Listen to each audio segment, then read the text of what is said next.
আল্লাহ আমাদের যে ভাইয়েরা বিভিন্ন সময় অফিসার ভারতের পক্ষে অবস্থান নিয়েছে বাংলাদেশের বিপক্ষে গিয়ে, হায় আল্লাহ তাদেরকে তুমি উত্তম বিচার করো যাতে তারা বাংলাদেশে আজীবন মানুষের সামনে একটি জিল্লতির জীবন যাপন করে সেই তৌফিক তাদেরকে দান করো। রব্বানা যালামনা আনফুসানা ওয়া ইল্লাম তাগফির লানা ওয়া তারহামনা লানাকুনান্না মিনাল খাসিরিন। হায় আল্লাহ আজকে আমরা অষ্টম তারাবির নামাজ আদায় করেছি তোমার দেখানো পথে। যেই মাসে তুমি কোরআন নাজিল করেছো আমরা তারাবির নামাজে তোমার কোরআন শুনেছি এবং আমরা যেই ক্যাম্পাসে আজকে উপস্থিত হয়েছি এই ক্যাম্পাসে এক ভাইকে শহীদ করা হয়েছিল যিনি তোমার খাস বান্দা শহীদ আবরার ফাহাদ। আল্লাহ শহীদ আবরার ফাহাদকে জান্নাতের সর্বোচ্চ মাকামে স্থান দান করো।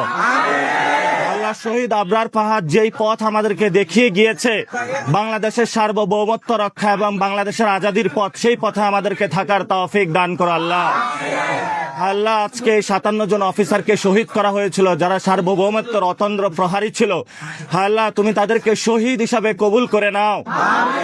আল্লাহ আমাদের বীর সেনানী যারা সেনানিবাসে রয়েছে আল্লাহ তাদেরকে সার্বভৌমত্বের পক্ষে সবসময় লড়াই করার তৌফিক দান করো।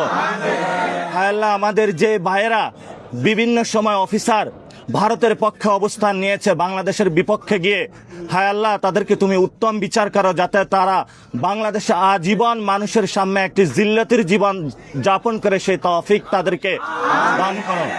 হায় আল্লাহ অনেক অফিসার, অনেক সেনা অভ্যুত্থানের অফিসার, হায় আল্লাহ অনেক সৈনিক এই আজাদির পথে অংশ নিয়েছে। হায় আল্লাহ অনেকে গণ অভ্যুত্থানে অংশগ্রহণ করেছিল। হায় আল্লাহ তাদের যে সেবা এবং বাংলাদেশের প্রতি তাদের যে মমত্ববোধ সেই পথে আমাদেরকে রাখিও এবং তাদের সেই দরদ মাখা দিলকে আরো উজাড় করে দিয়ে বাংলাদেশের মানুষকে আরো রক্ষা করার তৌফিক দান করো। হায় আল্লাহ নতুন ভাবে এই বুয়েটের যেখান থেকে আজাদির পথের যাত্রা শুরু হয়েছিল, হায় আল্লাহ আমরা ওই সময় এসেছিলাম শহীদ তিতুমির হলে, আমরা দেখেছিলাম কিভাবে তাকে হত্যা করা হয়েছে। হায় আল্লাহ পুরো বাংলাদেশের 18 কোটি মানুষকে ভারতীয় আধিপত্যের বিরুদ্ধে দাঁড়িয়ে নতুন বাংলাদেশ গঠন করার তুমি তৌফিক দান করো। রব্বানা তাকাব্বাল মিন্না ইন্নাকা আনতাস সামিউল আলিম ওয়া তুব আলাইনা ইন্নাকা আনতাত তাওয়াবির রহিম। আমিন বিরহমাতিকা ইয়া আরহামার রাহিমিন।